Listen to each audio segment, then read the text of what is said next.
आज का हमारा टॉपिक है नाउन, मतलब संज्ञा। आज हम आपको संज्ञा के बारे में बताएंगे, जो हमारा बहुत ही इंपॉर्टेंट टॉपिक है।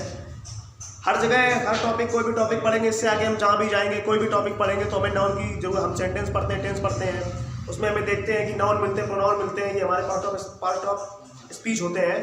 आज हम पहले टॉपिक अपने नाउन के बारे में जानेंगे। जो पार्ट ऑफ स्पीच का जो हमारा पहला होता है वो नाउन है। आज हम नाउन के बारे में जानेंगे। सबसे पहले इसकी डेफिनेशन देखते हैं, नाउन की डेफिनेशन होती क्या है। डेफिनेशन कह रहे हैं, a noun is a word use as name of a person, place, animal और थिंग। कह रहे हैं किसी व्यक्ति वस्तु स्थान, किसी व्यक्ति वस्तु स्थान के नाम को संज्ञा कहते हैं। फिर से सुनो जरा ध्यान से, किसी व्यक्ति वस्तु स्थान के नाम को संज्ञा कहते हैं।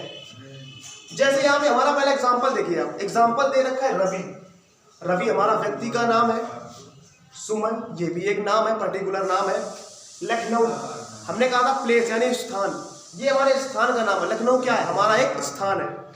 डॉग, डॉग हमारा क्या है, एनिमल, ये भी हमारे नाउन के अंतर्गत आता है। और एक बार फिर से समझ लीजिए definition, a noun is a word used as name of a person, place, animal और थिंग। किसी व्यक्ति वस्तु स्थान के नाम को संज्ञा कहते हैं। किसी व्यक्ति वस्तु स्थान के नाम को संज्ञा कहते हैं। गाइस अभी हमने आपको नाउन के बारे में बताया। नाउन हमारे 5 प्रकार के होते हैं गाइस। इसमें जो सबसे पहला आता है कॉमन नाउन। सबसे पहले हम जानेंगे कॉमन नाउन के बारे में। कॉमन नाउन होता क्या है, डेफिनेशन इसकी दे रखी है, a common noun is the common name of a class of person और थिंग। ये तो इंग्लिश में डेफिनेशन हो गई, हिंदी में समझने की कोशिश करते हैं, इसलिए मैंने हिंदी में लिख दिया ताकि आपको, क्योंकि क्या होता है कि कभी कॉमन नाउन में पढ़ने में काफ़ी डिफिकल्टी होती है, क्योंकि हम समझ नहीं पाते कॉमन नाउन कहने की कोशिश क्या कर रहे हैं। इस वजह से मैंने इसकी डेफिनेशन आपको हिंदी में लिखी है।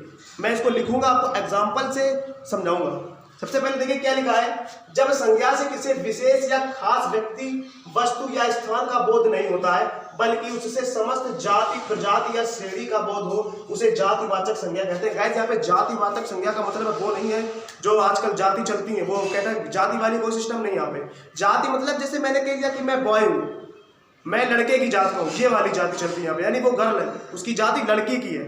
ह्यूमन वो व्यक्ति है, इस टाइप के।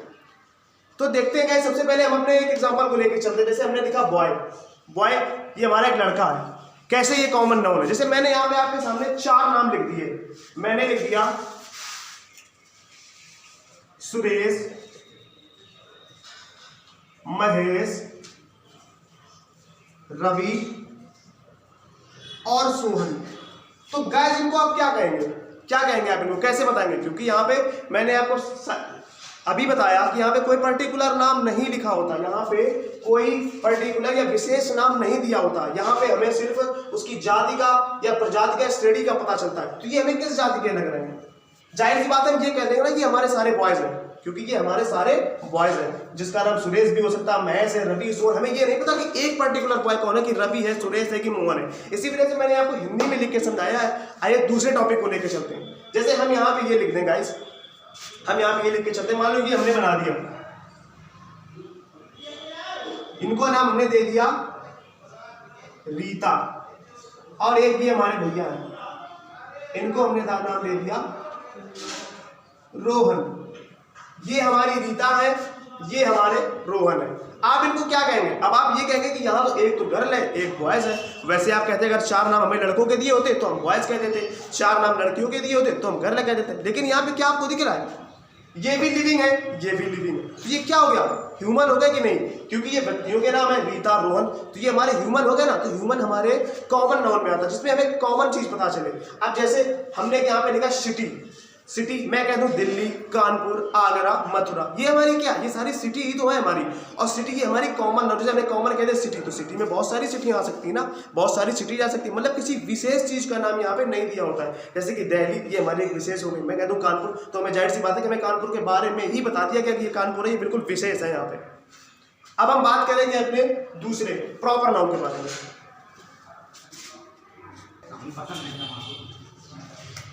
गाइस प्रॉपर नाउन व्यक्तिवाचक संज्ञा। देखिए अभी आपको पता हो तो हमने अभी आपको कॉमन नाउन के बारे में बताया था, तो जरा ध्यान से सुनिएगा, उसको ही देख के जरा ध्यान से सुनिएगा। यहाँ पे लिखा है name of specific person, place और थिंग। अभी मैंने अभी आपको कॉमन नाउन में ये बताया है कि यहाँ पे किसी विशेष व्यक्ति वस्तु का नाम नहीं दिया होता, लेकिन हमारे प्रॉपर नाउन में गाइस क्या होता है कि यहाँ पर हमें हमारे विशेष, स्पेसिफिक का मतलब ही है विशेष, स्थान का नाम, व्यक्ति का नाम, वस्तु का नाम दिया होगा, विशेष व्यक्ति वस्तु का नाम दिया होगा। जैसे कि हमने यहाँ पे लिखा रवि, रवि मैंने मान ली ये विशेष लड़के, क्योंकि बहुत से सारे लड़के बैठे, मैंने कहते बॉयज, तो बॉयज में काफी सारे लड़के आ गए, वो विशेष नहीं हुआ। यहाँ पे मैंने कहते रवि, मतलब रवि एक विशेष लड़का है, इसीलिए वहां पर इसका पर्टिकुलर नाम दिया है रवि। अगले एग्जाम्पल मैंने उसमें लिखा था कॉमन नाउन में डॉग, डॉग कॉमन नाउन हो गया, लेकिन यहाँ पे लिखा है टफी। आप जाहिर सी बात जानते हैं कि टफी जो होता है कुत्ते का नाम होता है, कुत्ते के नाम होते हैं। गाइस हम आपको एक बात बता दें कि एक कुत्ते के ही बहुत सारे नाम होते हैं, टफी कह देता, कोई टॉमी कह देता है, बहुत सारे नाम दे दिए होती है, सारे कुत्ते के ही नाम आते हैं। टफी जैसे दिया, ये हमारा पर्टिकुलर नाम है कि बहुत सारे कुत्ते बैठे हैं, मैंने उसको बुलाया टफी, तो जिस कुत्ते का नाम टफी है वो कुत्ता आएगा वहां से, तो क्या लिखा टफी। दूसरा हमारा दिया दिल्ली, कॉमन नाउन में मैंने अभी आपको बताया था कि सिटी, सिटी में बहुत सारी सिटियां मैंने आपको बताई थी, लेकिन यहाँ पे पर्टिकुलर सिटी का नाम दिया है दिल्ली। उसके बाद दिया ताजमहल, ताजमहल एक मोन्यूमेंट है, मोन्यूमेंट मतलब एक हमारा स्मारक है, स्मारक हमारे बहुत से, ताजमहल है ना, ताजमहल भी एक स्मारक है। उसके बाद दिया है ऊषा, ऊषा क्या है, ऊषा एक आप लड़की का नाम समझ सकते हैं, गर्ल, ठीक है, अच्छी बात है, लेकिन गाइस हमारे जो पंखे होते हैं ना, पंखों में कई कंपनियां आती हैं। फैन हमारा एक कॉमन नाउन है, ये हमारा प्रॉपर नाउन नहीं है।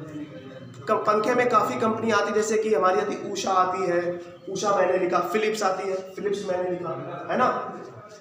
इसी प्रकार से मतलब यहाँ पे आपको जो है प्रॉपर एक चीज प्रॉपर दी होगी, यहाँ पे कोई चीज कॉमन मैंने बिल्कुल प्रॉपर दी होगी कि हाँ, जैसे मैंने ताजमहल दी, सबसे अच्छा उदाहरण हमारा ये ताजमहल ही है। मोन्यूमेंट मतलब स्मारक, कई सारे स्मारक हैं जिसमें से ताजमहल का मैंने प्रॉपर नाम यहाँ पे लिया है, तो यहाँ पे ये हमारा प्रॉपर नाउन। गाइस अभी हमने कॉमन नाउन, प्रॉपर नाउन के बारे में जाना, अब हम जानेंगे कलेक्टिव नाउन के बारे में, यानी समूहवाचक संज्ञा। इसमें गाइस क्या होता है, कोई भी चीज़ आएगी हमारी समूह में आएगी, कोई पर्टिकुलर एक चीज़ नहीं आएगी, हमेशा कोई चीज़ समूह में होगी। इसकी डेफिनेशन देखते हैं, name of the group of creatures, creatures मतलब होता है प्राणी, प्लेसेस माने स्थानों का नाम, और थिंग्स माने वस्तुओं का नाम। जहाँ पर प्राणियों का, वस्तुओं का और जगहों का समूह में नाम आ जाए वहाँ आपकी कलेक्टिव नाउन होती है। जैसे कि मैंने पहले कहा पीपल, क्या पीपल में एक लोग आता, क्या एक पर्सन आता है क्या पर्टिकुलर, नहीं आता ना। जब बहुत सारे लोग होते हैं तो हम कह देते हैं पीपल, पीपल माने लोग। जब उससे भी बड़ी जनसंख्या होता है तो बोल देते हैं पॉपुलेशन, जब हमारी बन जाती है वो जनसंख्या। दूसरा दिया है हमारा टीम, क्या टीम में एक लोग होते हैं, जैसे हमारी क्रिकेट टीम है इंडिया, उसमें 11 खिलाड़ी खेलते हैं गाइस, एक खिलाड़ी होगा तो प्लेयर होगा, है ना गाइस, इसीलिए हमारा यहाँ पे टीम दिया है। टीम में बहुत सारे खिलाड़ी होते हैं, 11 खिलाड़ी होते हैं गाइस हमारे, तब वो खेलते, तब पूरी बनती है जाके वहां पर टीम। दूसरा हमारा दिया है बंच, बंच मतलब होता है गुच्छा। जैसे गाइस हमारे घर में चाबियों का गुच्छा होता है, अगर एक पर्टिकुलर चाबी है तो मुझे की बोल सकते हैं, लेकिन अगर वो चाबियों का गुच्छा है गाइस तो क्या उसमें सिर्फ एक चाबी होगी, नहीं होगी, लगभग 5 से 6 पूरा समूह होगा चाबियों का, है ना। ऐसे ही बंच का एक और एग्जाम्पल लेते हैं, जैसे ग्रेप्स, ग्रेप्स मतलब अंगूर का गुच्छा। अब अंगूर के गुच्छे में एक अंगूर तो होता नहीं, क्या आप उसको बोल सकते हो कि ये हमारे अंगूर का गुच्छा है, नहीं बोल सकते, ये हमारा अंगूर है, सिर्फ एक अंगूर है, अगर एक अंगूर होगा। अब अंगूर का गुच्छा, बहुत सारे अंगूर उसमें लगे होते, तब वो हमारा समूह में आ जाता है गाइस। उसके बाद आर्मी, गाइस आर्मी, आर्मी हमारा पूरा एक संगठन होती है। आर्मी में कितने लोग, बहुत बड़ी संगठन है आर्मी, कितने लोग उसमें जुड़े हैं, कितने लोग हमारे आर्मी में काम करते हैं, कर्नल होते हैं, हमारे सूबेदार होते हैं, सिपाही होते हैं, बहुत से लोग, पूरी आर्मी है, पूरा संगठन है गाइस वो। तो ये हमारा कलेक्टिव नाउन के अंतर्गत आता है। ये हमारा है हर्ड, हर्ड मतलब होता है पशुओं का झुंड।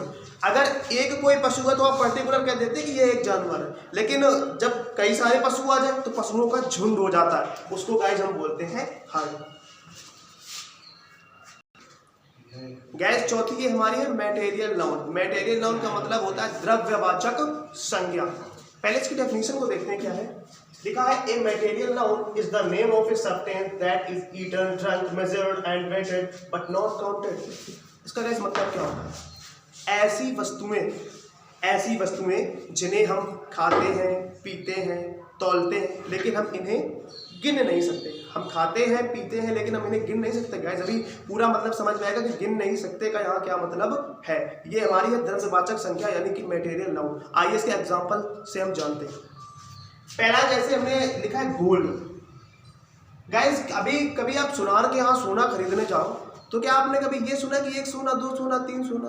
वो तौल के देता है ना, आपको तोले में देता है सोना। सोना आपको तोले में देता है, यानी कि तौल के देता है। मैंने जैसा कि भी आपको बताया कि हम नापते हैं, तौलते हैं, लेकिन गिन नहीं सकते हैं। क्या सोना को आप ऐसे कह सकते हो 1 सोना 2 सोना 3 सोना 4 सोना? ऐसे नहीं कह सकते हो। इसी प्रकार हमारा सिल्वर, गोल्ड और सिल्वर। सिल्वर देखो, सिल्वर क्या आप ऐसे कह सकते हो? चांदी भी हमारी तौल में मिलती है, किलो के हिसाब से मिलती है ना? क्या आप ये कह सकते हो 1 चांदी 2 चांदी 3 चांदी?